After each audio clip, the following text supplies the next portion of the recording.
Hey guys, I want to hop on here really quick before we get started and just share with you that you are going to hear my kids playing in the background with their dad quite a lot in this podcast episode. I had considered just recording it again, but my husband encouraged me just to leave it as it is. And so I just want to let you know if you hear noises in the background, it is my children playing and having a wonderful time. And like I've said before, I do this podcast at my home with my kids around, and sometimes you're just going to hear those background noises. So anyways, I hope you enjoy. Hey friends, welcome back. It's good to have you back with me here on the podcast. Today I want to talk with you about how we can have grace with ourselves whenever we are switching to a more natural lifestyle. I find that a lot of times it can be very overwhelming when we are just getting started. And if we've kind of come to this realization that a lot of what we're putting in and on our bodies is not good for us, often we want to try to take care of it all at once. And that really does tend to set us up for failure because it's very hard to maintain that level of change. So let's just go ahead and talk about how we can have grace for ourselves as we are going along this journey of trying to better our family's health. Let's go. Welcome to the Special Kind of Motherhood podcast. This podcast is for moms who are parenting differently abled children. Maybe you desire to switch to a more natural lifestyle to improve your family's health, but you have no idea where to start. You're longing for more routines and time, but every time you try to implement those tips that you've spent hours researching, you realize that they don't work for your family dynamics. Hi, I'm Ashley. In this podcast, we will focus on implementing routines, switching to a more natural lifestyle, and uprooting those old mindsets that are keeping you stuck, so that you can plant yourself firmly in the truth that Jesus offers you. Our focus will be on creating small, customizable changes that will build upon one another over time to create real impact in your life. If you want to hear from a mama who has been raising several children with special needs and who knows how important it is to do this in a way that's sustainable and that doesn't add to your overwhelm, then this is the podcast for you. Pop in those earbuds, reheat that coffee for the third time, and let's go. Okay, so I want to say first and foremost, like I kind of already mentioned earlier in the intro, it's this fact that we have to realize that we do not actually have to do it all at once. It does not need to be something where we go through our entire house, through all of our pantry, and we switch out everything at one time. That can be very overwhelming, and I find it's often not very sustainable. Also, it can be very expensive. So if we can just try to get rid of that idea that if I'm not doing all of it at one time, then I'm not doing it right, and instead try to adopt more of a slow growth and like slowly switching things out over time, I just find that tends to be more sustainable as far as lasting change. I find it is just so much more sustainable to actually just pick one thing at a time and then just building from there. So start with either one food item, one item from like your health and beauty stuff, whatever it is, just pick one thing. Make a switch with what you feel comfortable with that, and then just move on from there instead of feeling like you have to take care of it all at once. And then another thing I want to talk about, because a lot of times whenever we have children who have special needs, or like I've mentioned, I have my own health struggles, and there are a lot of foods that I have sensitivities or cross reactions to because of my autoimmune issues. So we have a lot of food, like basically foods we have to avoid. They're not true food allergies, although we have dealt with that as well. I have a child who has been anaphylactic to eggs in the past and had to take a helicopter flight at a very young age. So we have kind of run the gamut as far as true anaphylaxis and then more of like cross reaction or food sensitivities, those types of things. But it can be very difficult to navigate, especially whenever you have multiple people in your home and you have multiple people who have different, like their allergies are not the same. And that's kind of how it works in my house. While some of my kids actually do have a lot of the same allergies, they often, like the foods that I am currently cross-reacting to, they don't have any issues with those foods. And so it really is this juggling act of how can we make sure everyone is eating and being, getting nourishment from food, but then also not eating something that is going to cause any kind of issues for them. And that can feel very overwhelming. I know whenever I was trying to cut out a bunch of foods, I honestly had just gotten to the point where I just didn't even eat that much, mainly because I didn't know what to eat. And so I definitely understand that feeling of like you get this list of foods that might be causing your child issues, like commonly, I think of things like gluten, dairy, corn, soy, or nuts. And it is very overwhelming, especially because what I found with my kids is that a lot of the foods that they actually craved and would eat were things that they were having sensitivities to. And that's pretty common just because of the reactions that it creates in the body whenever you are consuming those foods that you are actually reacting to. But it just felt very overwhelming to think I have to cut out, 8 different foods and try to figure out how to feed everyone while making sure that they're not eating something. Like, we're really working towards healing, and I don't really know how to juggle all of this. So obviously, store-bought replacements for gluten-free things typically are not great. They're going to have like a lot of rice flour. Often they'll have some kind of corn product in them. They're just not the best. But I think when you're getting started, if that's what you have to start with that. Start with whatever store-bought replacement you have to get in order to make that transition a little less stressful, or just try to increase the foods that you know that they will eat, that, like, for instance, fruits and vegetables that are going to be naturally gluten-free. They're not going to have corn, obviously, unless it's corn. Just all of those types of things. So when we were transitioning, my kids were increasing the amount of fruit they were eating because I had to pull out so many of the foods that they were used to eating, and I didn't want them to not eat at all, because often getting them to try new foods because of sensory processing issues, it was a very difficult thing to kind of navigate. So I did start with just trying to buy a few store-bought, like gluten-free, dairy-free replacement type of items. And then as things have progressed, I have started making our own things, like making our own gluten-free bread. Although I have tried this one recipe that is supposed to be amazing, and I still have not been able to master that thing, but I am determined. I am going to get there one day. But I just think that starting with store-bought stuff, replacing it as you can, start trying to branch out, get creative with, okay, what's something that is naturally going to avoid the things that they need to avoid in its whole form, like fruits, vegetables, meat, those types of things. And just try to add more of that into their diet so you're not so stressed and overwhelmed with, how do I replace this item that they used to eat all of the time, and now I've realized that they have some kind of allergy or sensitivity to it, or it's just not sitting well with their system, whatever the thing may be. Just start small. Don't feel bad if you have to buy store-bought stuff. Don't feel like you have to literally start making everything from scratch. I actually have tried that, and that's what I did to begin with. And I found I just could not sustain it. I needed to start slow, build, work my way up. I did. I just had to have grace with myself to say, I can't cut out all of these foods at the same time for all of these different people, replace all of these foods, and then also expect myself to be making all of it from scratch. It was just too much at one time. So just having grace with yourself, trying to find simple swaps that make it as uncomplicated as possible. That is what I think is just the best thing as you are trying to work through switching whenever you're dealing with any kind of food changes or that type of thing. I firmly believe that switching out some foods at a rate that you can actually maintain is better than trying to do all of it at once and then giving up within the first week because there's no way you can stick to it.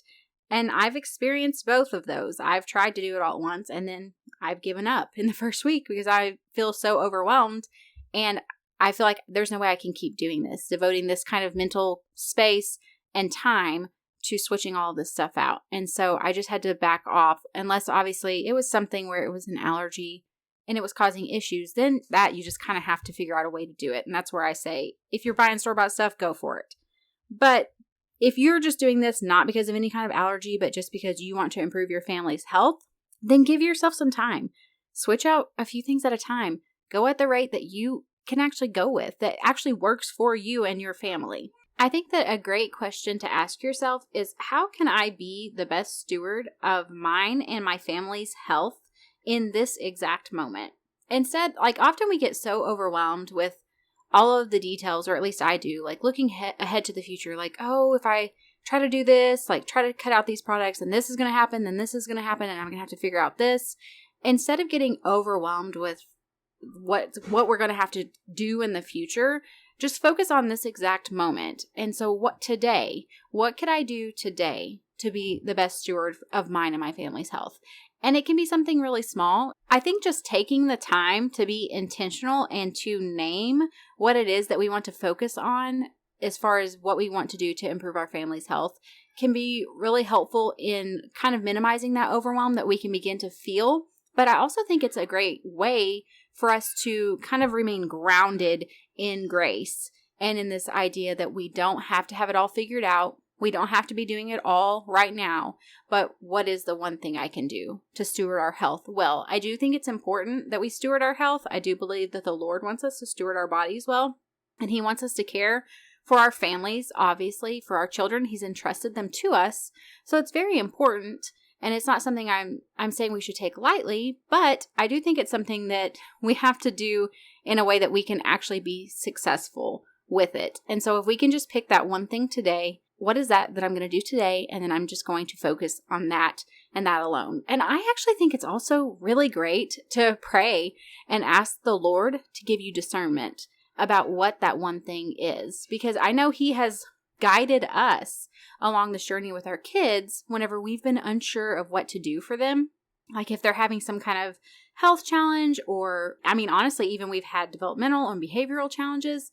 The Lord has guided us to resources along our journey. And I do talk a little bit more about that in episode 5, just a little bit about our health journey. And then also in episode 6 and 7, I also share a little bit about how you can switch to a more natural lifestyle without the overwhelm. And I will share links to all of those episodes below in the show notes. But I just think giving ourselves grace and just taking our time, taking the time that it takes and not trying to rush it, and choosing to seek the Lord's discernment on what we should focus on. Because if you have done any kind of Googling or looking on social media in the natural living / holistic living realm, it can be extremely overwhelming. You receive information that is so contradictory from one another that it can often leave you in a state of like being unsure of what to do. And so then you're just frozen in fear and then also in just like confusion. And so I have just found that piece of asking the Lord for discernment and then also of having grace with myself has been so important. And, you know, I think of things like this, like my kids don't do well with food dyes. It causes behavioral issues for them. I know that this is true, but if we go to church and they give them a sucker as they're walking out the door, I do not stress about it. I don't tell my kids they can't have a sucker. I let them participate and have a good time, and we go on our merry way. And I'm okay with that. I know there are some people who would say absolutely not. There's no way. I'll pack my own suckers and they can have them once we get out to the vehicle. And that's okay if that is what that person chooses to do.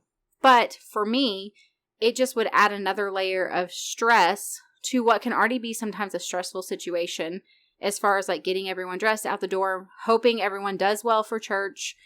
And then I don't have to worry about packing suckers. I just don't. And I don't feel bad about that. I don't feel guilty if they have one sucker a week. Yes, it's food dyes. I know. I mean, I've talked about food dyes, I think, in one of those podcast episodes. I understand what has the research basically linked with them. But for me, that's an area where I just give myself grace. And again, I'm not buying suckers with food dyes. We buy dye-free suckers. Yum Earth is that's what we love if you're looking for one.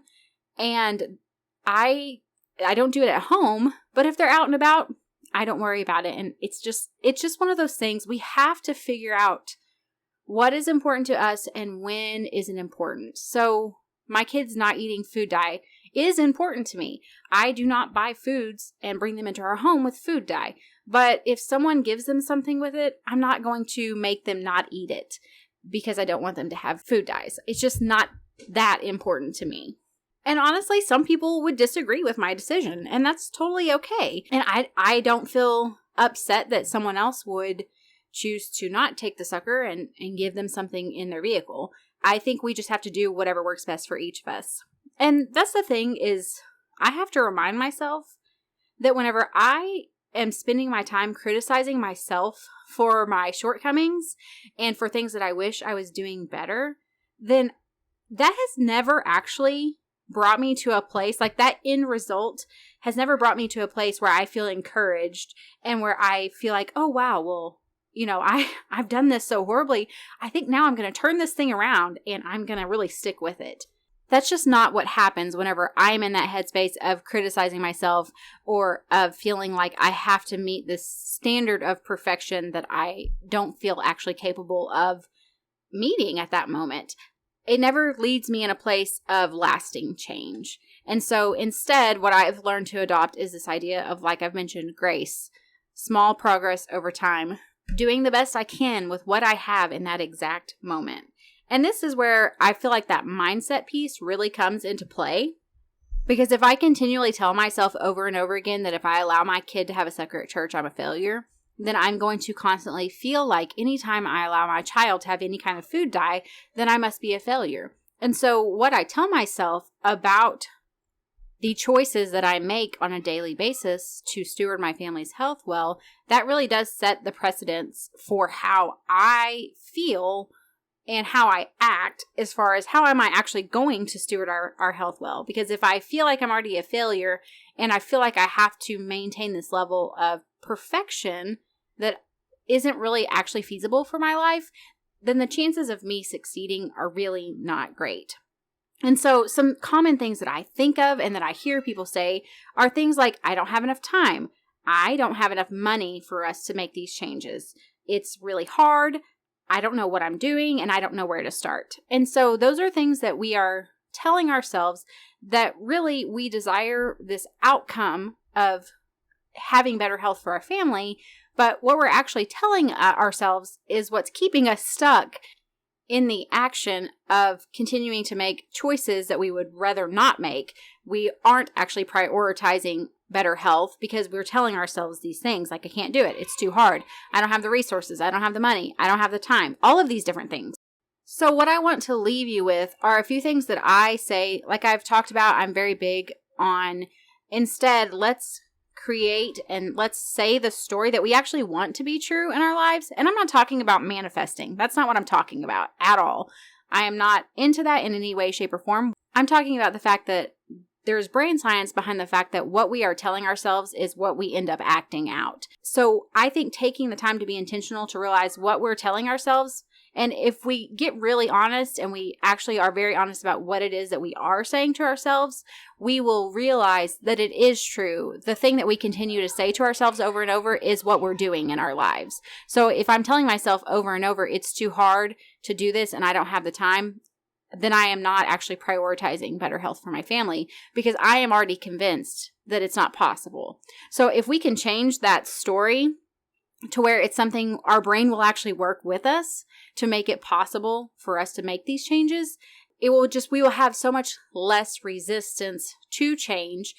And that's whenever we will begin to see real progress happen, is whenever our brain is no longer stopping us from doing that thing because we've convinced ourselves it's not actually possible. So without realizing it, we're actually sabotaging ourselves from doing the thing that we desperately desire to do. So what I love to do and what I want to leave you with are just some things that I tell myself instead of telling myself these stories that will continue to keep me in habits that I don't want to be in. Some things that I love to say to myself are, I make time to feed my family foods that nourish their bodies. And I make the best decisions that I can with the resources that I have to steward my family's health.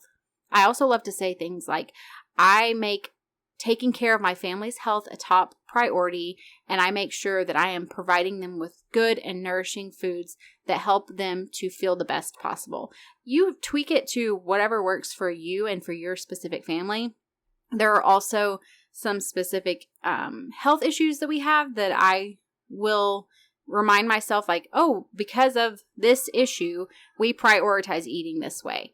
And I think making it very personal to yourself really helps because it just reminds your brain that this is possible, that I can do this, and I don't have to continue to sabotage myself and prevent myself from getting to that point of where I want to be. But then, like I said, just remember, this is not about being perfect and getting it all right. It's just about going on the path towards living that more holistic lifestyle and just caring for our bodies and our families' bodies in the best way that we possibly can. So I hope that this has helped you. I hope it just reminds you that, one, we can take this slow. We can go at our own pace. It doesn't have to be perfect. We can have grace along this journey. And then I would also say that idea of really sitting and starting to try to pay attention to what are the things that you are actually telling yourself about trying to switch your diet or about trying to switch the products in your home. Are there stories that you're telling yourself that are probably stopping you from actually doing the things that you desire to do, that are stopping you from making it a priority? And then I think just writing those down and getting very honest about them, and then trying to challenge them and see what is it that you would rather say to yourself instead of those things. They're stuck on replay in your mind that you don't even realize you're saying it until you really take the time to sit down and think, oh, wow, every time I think about doing this, this is the thought that pops into my head. Well, that's something you've been telling yourself over and over again. So how can we change that up a bit so that your brain is no longer trying to stop you? Because your brain thinks, well, that's not going to work, so don't even try. Instead, let's go scroll Instagram. So just taking that time to be intentional about our thoughts, it's so important. And that's why the Bible talks so much about our thoughts and how they really do matter. So I hope this has blessed you. I hope it has helped you. And I would love to hear from you. You're welcome to message me on Facebook or Instagram. You can email me as well.